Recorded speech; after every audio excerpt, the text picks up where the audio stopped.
ఓం మహాగణాధిపతయే నమః. ఓం గురుభ్యో నమః. ఓం శ్రీమాత్రే నమః.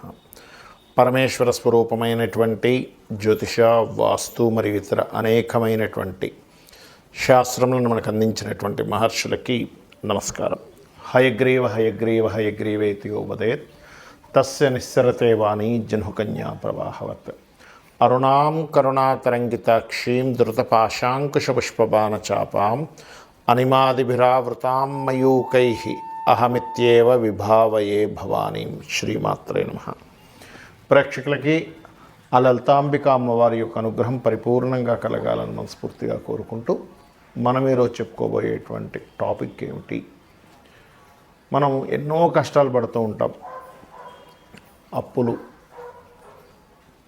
అదేవిధంగా ఆరోగ్య సమస్యలు, అనారోగ్యాలు పారవడం, మరియు ధనం రాకపోవడం, వివాహం అవ్వకపోవడం, సంతానం కలగకపోవడం, ఇలాంటి అనేకమైనటువంటి విషయాలు ఎందుకు ఇబ్బంది పడుతుంటాము. అదేవిధంగా మంచి కూడా ఉంటుంది. ఏమిటి? మంచి జాబ్ రావడం కావచ్చు, బాగా ధనం సంపాదించడం కావచ్చు, వ్యాపారంలో బాగా కలిసి రావడం కావచ్చు, మంచి సంతానం కావచ్చు, మంచి భార్య కావచ్చు. ఇవన్నీ అసలు ఎందుకు జరుగుతాయి? ఇబ్బంది ఎందుకు పడతాము? ఎందుకు వస్తాయి అంటే, మీకు పూర్వజన్మ కర్మ అనేటువంటిది ఒకటి ఉంటుంది. ప్రతి లగ్నం 12 రాసులు ఎలా ఉంటాయో 12 లగ్నాల్లో పుట్టిన వారికి, ఈ భూమి మీద పుట్టిన ప్రతి జీవి కూడా పూర్వజన్మ కర్మతోనే పుడతాడు. అది స్త్రీ కావచ్చు, పురుషుడు కావచ్చు, ఏదైనా ఒక జీవి కావచ్చు. ఆ పూర్వజన్మ కర్మ కంట్రోల్ చేయబడగలిగితే మీకు ఆటోమేటిక్గా ఇప్పుడు ఉన్నటువంటి సమస్యల నుంచి బయటపడగలుగుతారు. అది ఎలాగ చేసుకోవాలి? ప్రతి లగ్నంలో పుట్టిన వారికి ఆ పూర్వజన్మ కర్మను ఎలా తగ్గించుకోవాలి, పుణ్యాన్ని ఎలా పెంచుకోవాలి అనే విషయాన్ని ఇప్పుడు మనం తెలుసుకుందాం. అయితే ఈ విషయాలు చెప్తుంది నేనైనప్పటికీ కూడా చెప్పిస్తుంది సాక్షాత్ లలిత అమ్మవారిగా భావిస్తూ ఒక్కొక్క లగ్నం నుంచి తెలుసుకుందాం. లగ్నం తెలియని వారు రాశి నుంచి చూసుకోండి. సింహలగ్నము, సింహరాశి. సింహం వారికి న్యాచురల్గా ఉండేటువంటి తత్వం ఏమిటంటే యూనిక్నెస్ ఎక్కువగా ఉంటుంది. మీకు పూర్వజన్మ కర్మ ఏ రూపంలో మీకు వెంటబడుతూ ఉంటుంది అంటే, మీరు గమనించండి, మీ యొక్క జీవిత భాగస్వామితో సంబంధాలు కలిగి ఉంటుంది మీ పూర్వజన్మ కర్మ అనేటువంటిది. అంటే మీ జీవిత భాగస్వామి దూరంగా వెళ్ళడము, లేకపోతే తనకు విదేశీ యోగాలు కలగడము. సహజంగా సింహలగ్నంలో జన్మించినటువంటి వ్యక్తులకి వాళ్ళ జీవిత భాగస్వామి దూరంగా కనుక వెళ్ళినట్లయితే, అంటే ఏ విదేశాలకో లేకపోతే ఇంకోటి ఏదో ప్రాంతానికి వెళ్ళినప్పటి నుంచి వీళ్ళకి లైఫ్ అనేది మంచి స్థితికి వెళ్తూ ఉంటుంది. అయితే ఇక్కడ సింహం వారికి ముఖ్యంగా ఉపాసించాల్సిన దేవత ఏమిటి? ఎందుకంటే ఉపాసించాల్సిన దేవత తెలుసుకోవడం వల్లే మీకు మీ జన్మజాతకం మీద మీకు పట్టు పెరుగుతుంది.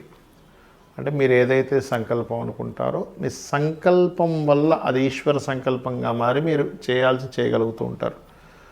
ఒకవేళ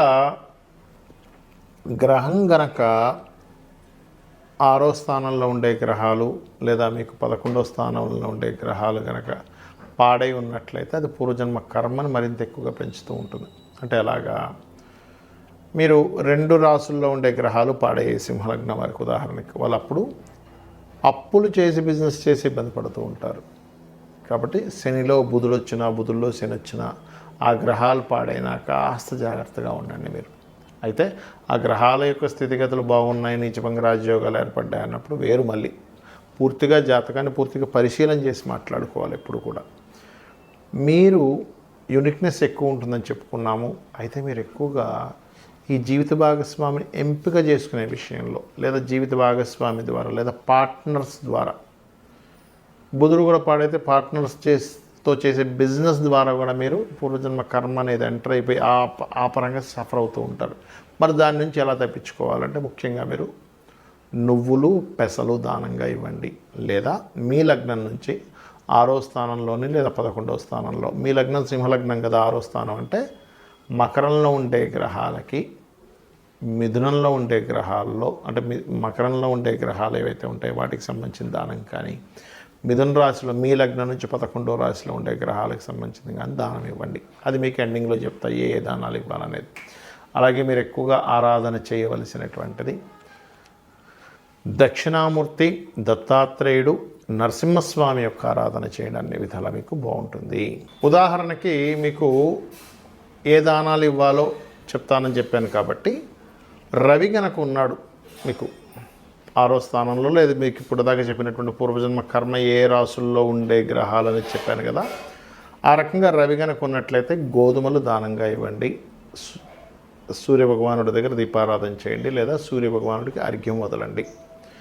చంద్రుడు ఉన్నాడు, బియ్యము దానం ఇవ్వడం ప్లస్ వైట్ కలర్ క్లాత్. కుజుడు కందులు ఎరుపు రంగు వస్త్రము. బుధుడు పెసలు గ్రీన్ కలర్ వస్త్రము. గురువు శనగలు ఎల్లో కలర్ వస్త్రము. శుక్రుడు బొబ్బర్లు తెలుపు రంగు వస్త్రము. శని భగవానుడు మనకి నీలం రంగు వస్త్రము, తెల్ల నువ్వులు ఇవ్వచ్చు, నల్ల నువ్వులే ఇవ్వాలని రూల్ ఏం లేదు, నువ్వులు ఇవ్వడం ప్రధానం అక్కడ. అదేవిధంగా రాహు అయితే మినుములు, కేతు అయితే ఉలవలు దానంగా ఇవ్వాలి. ఇవి ఇవ్వలేమండి, మాకు తీసుకునే వాళ్ళు లేరు, టెంపుల్స్ సరిగ్గా లేవు, తీసుకునే వాళ్ళు తీసుకోవట్లేదు, ఇంకోటి ఏదైనా మార్గం ఉందా అంటే, మీరు గోశాలకు వెళ్ళి గోధుమలు ఇచ్చే బదులు గోధుమ రవ్వ తినిపించండి గోవుకి. బియ్యం బదులుగా బియ్యం పిండి తినిపించండి గోవుకి. కందులు బదులుగా క్యారెట్స్ తినిపించండి, కుజుడికి సంబంధించింది. అదేవిధంగా పెసలు బదులుగా గోవుకి గోంగూర కూరగాయలు తినిపించండి, అందులో దేశీవాళీ ఆవుకు తినిపించాలి. గురువుకి శనగలు ఇచ్చే బదులుగా గోవుకి అరటికాయలు తినిపించండి. బొబ్బర్లు తినిపించడం కాకుండా బొబ్బర్లు ప్లేస్లో ఏదైనా తీపి పదార్థం, తీపి చపాతీకి చక్కగా తేనె పూసి ఆ 3 చపాతీలు చిన్న చిన్న ముక్కలుగా తీసి తినిపించండి. శనికి సంబంధించిన నువ్వులు దానం ఇస్తున్నాం కదా, నువ్వులు బదులుగా నువ్వులు తినిపించకూడదు గోవుకి తీసుకెళ్ళి. అదైనా ప్రెగ్నెన్సీ ఉంటే అది ఇబ్బంది అయితే మీకు ఇంకో దోషం ఏర్పడుతుంది. బెల్లము తినిపించండి చక్కగా గోవుకి, పిడికిడి బెల్లం పెట్టండి సరిపోతుంది. మినుములు బదులుగా మీరు 4 బెల్లపు ఉండలుగా చేసి తినిపించవచ్చు. కేతువుకి సంబంధించిన ఉలవలు బదులుగా గ్రాసము తినిపించవచ్చు గోవుకి. ఇది ప్రధానంగా చేయండి. అలాగే మీకు పంచమంలో ఉండే గ్రహానికి సంబంధించిన ఉపాసన చేయాలని చెప్పారు. పంచమంలో ఉండే గ్రహం ఏమిటి చూసుకొని, పంచమాధిపతే ఉన్నాడు, వెళ్ళి ఇంకో గ్రహంతో కలిసాడు, లేదా పంచమంలో ఏదైనా గ్రహం ఉంది. ఉదాహరణకి మేషలగ్నానికి అయితే పంచమాధిపతి రవి అవుతాడు, వృషభ లగ్నానికి అయితే బుధుడు అవుతాడు, కన్యారాశి అవుతుంది పంచమం, మిథున లగ్నం అయితే తులారాశి అవుతుంది పంచమం, కర్కాటకం అయితే ఈ రకంగా వృశ్చికం అవుతుంది, అంటే పంచమం కుజుడు అవుతాడు. అలాగా మీ లగ్నం నుంచి 5th లార్డ్ ఎవరో చూసుకొని ప్రధానంగా మీరు ఆ రకంగా సూర్యుడు ఉన్నాడు లేదా సూర్యుడు అయ్యాడు, అప్పుడు సూర్యభగవానుడే. చంద్రుడు ఉన్నాడు, ఎక్కువగా మీరు చేయవలసిన ఉపాసన దేవత రాజరాజేశ్వరి అమ్మవారు. కుజుడు స్కందుణ్ణి, బుధుడు విష్ణువుని, గురువు దక్షిణామూర్తిని లేదా దత్తాత్రేయుణ్ణి, శుక్రుడు అమ్మవారి యొక్క ఆరాధన, శని భగవానుడు ఈశ్వరారాధన లేదా కాలభైరవ ఆరాధన లేదా కాళీ ఆరాధన, రాహు మనకి మీరు చేసుకోవాల్సినటువంటి దుర్గా, కేతు, గణపతి ఆరాధన చేసుకోవాలి. ఏది దేనికి పంచమంలో ఉండే గ్రహాలను బట్టి మీరు ఈ ఆరాధన చేసుకుంటే, ఎప్పుడు కూడా ఒక గ్రహం అక్కడ పంచమంలో ఉంది అన్నప్పుడు ఆ దేవతా సంబంధించిన ఆరాధన చేయడమే మీకు శ్రీరామ రక్షగా నిలబడుతుంది. మరి లగ్నం తెలియదు, రాశి తెలియదు, ఏం చేయాలి? సింపుల్, లలిత చదువుకోండి లేదా సూర్య నమస్కారాలు చేసుకోండి. నాకు నక్షత్రము, రాశి, లగ్నం ఏమీ తెలియదండి, నేనేం చేయాలి అంటే, దీనికంటే బెస్ట్ మరొకటి లేదు. చక్కగా ఉదయం నిద్ర లేచి సూర్య నమస్కారాలు చేసుకోవడం, మీరు సూర్యుడికి అర్ఘ్యం వదలడం, చక్కగా సూర్యభగవాన్ ఎదురుగా నిలబడి మనస్ఫూర్తిగా నమస్కారం చేసుకోండి. లలితా సహస్రనామాలు వినడం కానీ చదవడం కానీ చేయండి ఉదయము సాయంత్రం. దానికి మించిన రెమెడీ మరొకట్లేదు. అలాగే ఇక్కడ మీ జన్మజాతకంలో ఎటువంటి గ్రహ దోషాలు, చాలా దోషాలు ఉంటాయి. బాలారిష్టాలని, లేకపోతే మీకు ఫలానా ఎల్నాడిసనని, లేకపోతే ఫలానా రకరకాలు ఉంటాయి. ఎలాంటిది ఉన్నా ఒకటే గుర్తుపెట్టుకోండి, వీటన్నిటినీ నడిపించేది అమ్మవారు. అమ్మవారు నడిపిస్తుంది కాబట్టి నేను అమ్మవారిని పట్టుకుంటే శక్తిని ఇస్తుంది, తట్టుకునే శక్తిని ఇస్తుంది అనేటువంటి కాన్సెప్ట్ ఒకటి మీ మైండ్లోకి రావాలి. ఆటోమేటిక్గా మీకు అన్ని విధాలా బాగుంటుంది. శ్రీమాత్రే నమః.